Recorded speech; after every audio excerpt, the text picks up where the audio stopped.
Easy to do.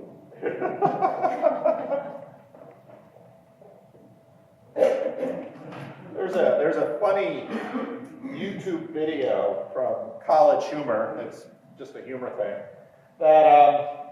And the premise of this video is that religious people are nerds. And what they do throughout this video is contrast religious people with Star Wars fans, fans of Game of Thrones, Harry Potter fans, Star Trek fans. You'll see at Comic-Con, which is comic conventions, people dressing up like their favorite characters in their favorite big narratives and acting out the part. And College Humor, these guys are actually pretty apt. I often find comedians are some of the best social people who are watching society because they notice that's fundamentally what we as religious people do. We have this book and we attempt, like any Trekkie or Star Trek fan or Harry Potter fan or some fan of Game of Thrones or whatever the big story they're into, we live in this story. And we do so with clothing, and we do so 24/7. And so in many ways, the Bible is the oldest fandom and the largest fandom in all of human history. And we try to live within this story. But now we've been going through the Old Testament over the last number of years, and we'll keep doing this until we hit Lent, but Advent, and then we'll do Advent things again, and we usually go in and out of the lectionary that way. But we've been going through the Old Testament for a while, and part of what's nice about going through the Bible in sequence is that you begin to see some of the interesting larger structures. And as many of you who, if you know your Bible well, know that in Genesis you meet Abraham and the patriarchs. And then in Exodus you meet Moses. And then we went all the way through Judges, then into Samuel. And now we're in the midst of the Kings. And if you look at this and you think about kind of the development of civilization, the story is kind of tracking with this. And in fact, these patterns of civilization didn't just happen within Israel. These patterns of civilization, if you look in anthropology and you read books like Jared Diamond's Guns, Germs, and Steel, these patterns of civilization kind of tell the story of the entire world. And they're there in the Bible. And one of the things as I was getting ready for the sermon this week that I was pondering is that it's interesting how in Abraham and the patriarchs you kind of have the structure of family. And then when you get to Moses through Samuel, now Moses is of the tribe of Levi, and Samuel is too. And actually with Moses and the judges and Samuel, these are kind of tribal leaders who are also priests. It's kind of all in itself. And we've talked a lot about the transition from this tribal chiefdom model to a monarchy, to kings. And so if you're into political science or some of this, you begin to understand the development of this. And along the way, you have commentary and critique of all of these patterns. And it isn't the case that the Bible says, oh, this one is good and this one is bad. It's very clear throughout the story of Abraham. You think, well, family values. Well, read about the families in the book of Genesis. They're messed up families. Sarah gives Hagar to Abraham to have Ishmael, and then Sarah wants them dead. And Jacob is a complete mess, and Joseph. I mean, all these families are absolute catastrophes. And then you get into Moses and all the way through Samuel, and you find these judges like Samson, who, you learn about him in the Bible stories, how he's very strong. But Samson is in many ways a kind of horrible man. And he's weak in he's in one sense very strong physically, but in terms of his character, he's extremely weak. And you go through all of these sections. And now we're into the section of the kings. And as we've seen again and again, God keeps telling them, obey my decrees, Because in each case, when you have a man with autocratic power, if that man isn't subject to something, if that man isn't quite literally beneath the law, the entire nation will suffer. And we've seen this in the 20th century plenty of times. You saw it in both the left and the right. You see it in the left in the communist nations where Stalin had autocratic control and Mao had autocratic control and Fidel Castro. I mean, communism has been a horrible system of government for its people. And at the beginning of the 20th century, it had so many utopian ideals it was trying to reach. In the middle of the 20th century, over on the right with Hitler, Hitler had autocratic control, and it was an absolute catastrophe for Germany. And so this message about kings and human beings as rulers, which said, you have to be beneath the law, you have to follow God's precepts, otherwise, if the man is above the law, then tyranny prevails. And I think we see the blessings of that in our particular system of government that actually is very suspicious of power lodged in one person. And so what we've seen in the Old Testament is this long line of political development. And now it's continuing. And in fact, the book of Kings is all really about corruption. It's about how Israel kind of slides up from the judges into Samuel and then reaches its peak in David and Solomon. And from that point on, it slides down into catastrophe. In the 38th year of Asa, king of Judah, Ahab, son of Omri, became king of Israel. Now, I've skipped over a bunch of stuff that you can read for yourself. Basically, what's happening in the northern kingdom is they're having kings like all the other nations. And what that means is, and this is still true today, if you have an autocrat who is basically there ruling by tyranny, usually the only way to take this person out is violence. And so the kings of Israel are now kind of having these coups where a general rises up and takes out the king and makes himself king. And if you know the history of the ancient Near East, that was the normal way of succession. And in fact, if you look in the world today, that's often, if you don't have a democracy, it's usually the military that'll come in and take out the government and establish their own government.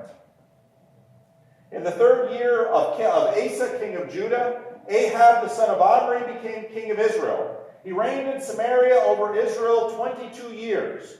Ahab, son of Omri, did more evil in the eyes of the Lord than any of those before him. He not only considered it trivial to commit the sins of Jeroboam, son of Nebat. We learned last week, we looked at Jeroboam and how Jeroboam became kind of this archetype of evil. And now it's saying Jeroboam's sins were trivial compared to Ahab's. But he also married Jezebel, daughter of Ethbaal, king of the Sidonians, and began to serve Baal and worship him. He set up an altar for Baal in the temple of Baal that he built in Samaria. So in other words, Israel, that was supposed to be a nation dedicated to God, now in the northern kingdom makes a new temple and dedicates it to Baal. Now Baal's consort is Asherah. So Baal also made an Asherah pole that did more to arouse the anger of the Lord, the God of Israel, than did all the kings of Israel before him. In other words, worshiping the Lord, Yahweh, has now been completely moved aside. And now in Israel they have built a temple to Baal and an Asherah pole. And now Baal is the storm god, the god who's supposed to bring rain. And Asherah is a fertility goddess, the goddess that's supposed to have the plants produce and the animals produce and the wives produce. And this now is the official religion of the northern kingdom. In Ahab's time, Hiel of Bethel rebuilt Jericho. He laid its foundation at the cost of his firstborn son, Abiram, and he set up its gates at the cost of his youngest son, Shega, in accordance with the word the Lord had spoken by Joshua, son of Nun. And you might wonder, well, why is this verse in here? Well, it's because you remember the story of Jericho when Joshua comes in, and if you were a little kid, you might have sung the song, Joshua fought the battle of Jericho, which isn't really quite right because the Lord fought the battle of Jericho, and the walls came down. Now they believe Jericho continued to be inhabited, but these crumbled walls were for Israel in many ways kind of what the wreckage of 9/11 that's in the 9/11 Museum in New York City still is. In those crumbled walls, everyone would remember the story of Jericho's walls coming down, because Jericho is actually, if you look at this little map here, Jericho is actually seated at the gateway into the land. And I remember when Katrina took out New Orleans, people were like, well, maybe we shouldn't rebuild New Orleans. And a lot of other people said, it doesn't matter what you want or don't want to do. It's at the mouth of the Mississippi that makes an access to how much of the United States interior. There will always be a city at the mouth of the Mississippi because the Mississippi is so critical to the United States. Well, Jericho is the same thing. Jericho is the entrance into the land. And the reason that Jericho has been, and you can look this up on the internet, Jericho is a city that has been continually inhabited for just about as old as any city they can find in the world. And the reason is because exactly where it's located. And the reason that there was a walled city there, and that they're rebuilding a walled city, is because it's stupid not to have a walled city. Because walls are basically territorial securers. And if you have a walled city there, it's essentially like having the front door to your house. And so then you ask, well, why would God say, don't build walls here? It's like God saying, have a house, but don't have a front door. And you'd say, I wouldn't want to live in a house without a front door. That would be chaos. Well, the point of the wallless city was, the Lord is your wall. I am your guarantee, not your military might. So basically what we are seeing here is that now even the nominal allegiance to the Lord in the northern kingdom is gone. They've completely succumbed to the context of the territory. They have completely become just like all the nations in their territory. Now, in fact, if you go to Samaria, you walk in, there will be a temple to Baal, there will be an Asherah pole, and all the things that go along with that will continue in the northern kingdom. It's near total loss. And again, if you've been following these stories through, we find this again and again. Israel gets to the edge. Israel gets to near total loss. And then we have the Jericho thing, and we think God's entire project of reclaiming the world from our rebellion, of restoring the connection between heaven and earth, is lost. And just when things get so dark, God does something. And God does something in the form of a man named Elijah. Now, Elijah the Tishbite, from Tishbe in Gilead, and we're not even still quite sure where that is. It's an insignificant place in a rather unimportant backwater of the nation. We don't have any genealogy on him. We don't know, what's going on with him. Suddenly, this guy appears, and he marches up to Ahab, and he says, as the Lord, the God of Israel lives, whom I serve. Now, Elijah's name means, my God is Yahweh. That's literally what his name means.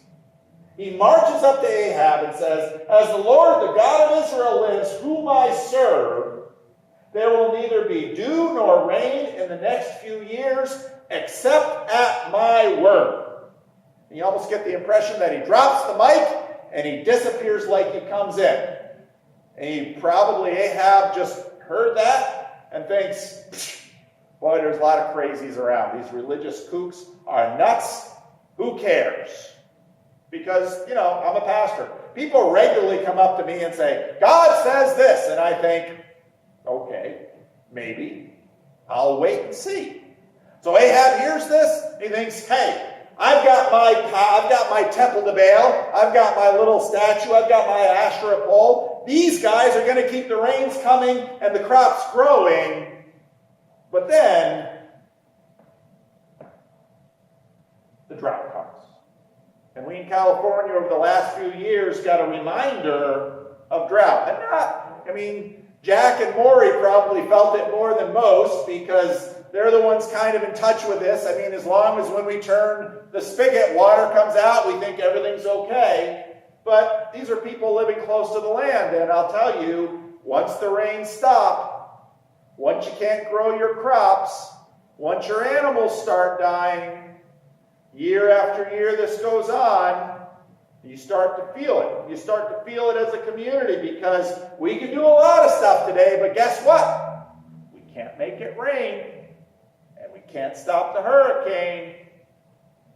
And you can imagine Ahab and Jezebel in the palace. Remember that nut that stopped by?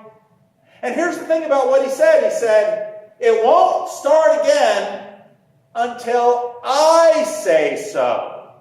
Now that's just crazy. But he hasn't shown up, and it hasn't rained. Could it be true? And it eats at them, and it gnaws at them. And you start to wonder, is this God of Israel really the God in control of everything? Is Baal really just an idol in a story? Is this really just statues? And see, right here the story could stop and we could say, yes, Elijah is the right guy. Yes, Elijah, God is working through him. Yes, God is in command. Well, what's interesting is the story doesn't stop there. Because all through the book of Kings and in a lot of the book of Samuel, we've been paying attention to the kings' lives. And then suddenly the story takes a twist. And now we're going to look at Elijah. And we're going to get an intimate look at Elijah. These are two statues of what Ahab and Jezebel are probably keeping in their hand and saying, rain, rain, rain. You remember Mike Bauman back when the Kings were good? He had the Kings bobbleheads on his TV, and he'd always, oh, we need the Kings to win. And of course, that Robert Ory shot, we won't talk about that. But you can imagine Ahab and Jezebel working their little statues. But the story shifts to Elijah. Then the word of the Lord came to Elijah. Leave here, turn eastward and hide in the Kerith ravine, east of Jordan. You will drink from the brook as I have directed the ravens to supply you food there. So he did what the Lord had told them. He went to Kerith ravine, east of Jordan, and stayed there. The ravens brought him bread and meat in the morning, and bread and meat in the evening, and he drank from the brook. So God has taken care of Elijah. But what next? Sometime later, the brook dried up because there had been no rain in the land. Oh, Elijah's suffering too? Yes. Then the word of the Lord came to him, go at once to Zarephath in the region of Sidon and stay there. I have directed a widow there to supply you with food. Now pause. A widow. And a widow in Sidon. If you paid attention, you might have noticed that Jezebel, this is her home country. And the Lord says to Elijah, I want you to go to Jezebel's home country, and I want you to find a widow. Now, you might think, okay, a widow is someone whose husband has died. But as we're going to see, this widow's husband had died, leaving her with a young dependent son. And in the ancient world, if you were a woman and you didn't have family to take care of you, you were probably going to be subject to prostitution or begging, because you couldn't make life work, and the system did not allow you to make life work. And God says to him, I want you to go and be dependent on a widow. And you say, well, how crazy is this? Why don't you send me to somebody with a big farm and lots of animals who can endure the drought? No, I want you to go to a widow. So he went to Zarephath. And when he came to the town gate, which is kind of the center of all the activity in town, a widow was there gathering sticks. Well, why is she gathering sticks? She's looking for firewood. He called to her and said, would you give me a little water in a jar so I may have a drink? And you think, well, how entitled this man is. Well, but he doesn't know where the well is and he doesn't have any water, so could I have a drink of water? As she was going to get it, he asked, and bring me please a piece of bread. As surely as the Lord your God lives, now pay attention, Lord in small caps here means Yahweh in an English translation. She uses the name, she knows he's from Israel. And she knows he's from the land of Israel, even now that the king of Israel has completely abdicated. And she shows herself, and again, this is a pattern in the Bible. You saw it in Abraham, you saw it in Lot, you saw it in all the time. She extends hospitality to him, even if she doesn't have enough for herself, which she's about to explain. As surely as the Lord your God lives, she replied, I don't have any bread. Only a handful of flour in a jar and a little olive oil in a jug. I am gathering a few sticks to take home and make a meal for myself and my son, that we may eat it and die. So, Lord, this is your plan for getting me through the drought. You send me into Jezebel's home country. You have me find a widow who identifies me as a foreigner, someone who worships someone other than Baal. And you send me to a woman who is gathering some sticks so her and her son can have their last meal and then die. And this is your plan. And this woman is supposed to, at the end, this woman who serves Baal because she's a foreigner, this woman at the end of her line is supposed to extend hospitality to me, a Yahweh-following prophet from the southern kingdom, and that's supposed to be your plan for keeping me alive. Elijah said to her, don't be afraid. Don't be afraid. Go home and do as you have said. But first, make a small loaf for me from what you have and bring it to me, and then make something for yourself and your son. For this is what the Lord your God says. The jar of flour will not be used up, and the jug of oil will not run dry until the day the Lord sends rain on the land. So she's got to take the risk and trust God. When the queen that has been shipped out to Israel won't even acknowledge his name. And this is supposed to work. This foreign woman is supposed to have enough faith to feed the prophet before her and her son die. She went away and did as Elijah had told her. So there was food every day for Elijah and for the woman and her family. For the jar of flour was not used up, and the jug of oil did not run dry, in keeping with the word the Lord had spoken by Elijah. And we think, but the story's not done. Sometime later, the son of the woman who owned the house became ill. He grew worse and finally stopped breathing. And she said to Elijah, what do you have against me, man of God? Did you come here to remind me of my sin and kill my son? In other words, hey, I'm a foreigner. I'm a widow. I had enough to eat for me and my son, and I had resigned us to our death by this famine. And I trusted in you, and I believed in you, and I've been believing in you all the way along, and you set us up, and my son dies?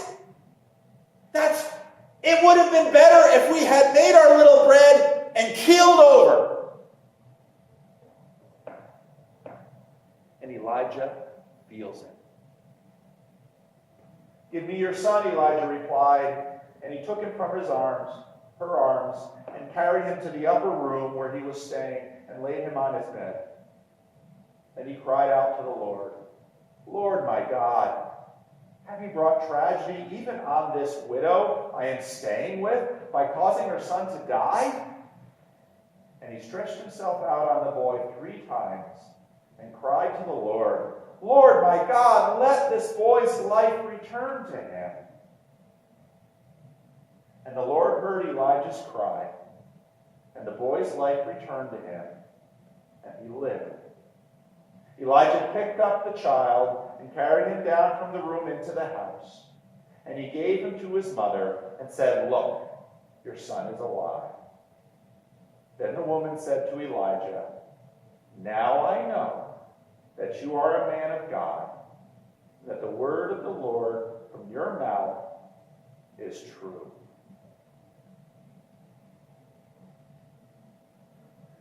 What's amazing here is God reveals himself in the midst of the suffering to this foreign woman who shouldn't even believe in the Lord. And she does. The mouth of God, the truth of God, suffering from hunger and thirst. You see why Elijah is always connected with Jesus. Elijah's coming first. Elijah's coming first. Elijah's coming first. John the Baptist comes. Who does Jesus meet on the Mount of Transfiguration? Moses and Elijah. And here's the question. What kind of world are you looking to live within? See, I think the reason fandoms are so popular is because religion has been so pushed to the side, and our hearts need to live in a story. And the question is, what story will you live in? This is Elijah's introduction. And we already see he's the master of creation. He's a proto-Jesus. He goes up to Ahab and says, "It ain't rain until I say so." It's going to be true. And he's not forecasting. He's causing. And he's a merciful deliverer. He cries out because he feels what the woman feels. He understands how she's in the pinch, and he cries to the Lord. And the Lord hears his prayer. But he's not exempt from the suffering. He's with even the rebellious people in their suffering. And through Elijah, we begin to understand how we need to see Jesus. Let's pray.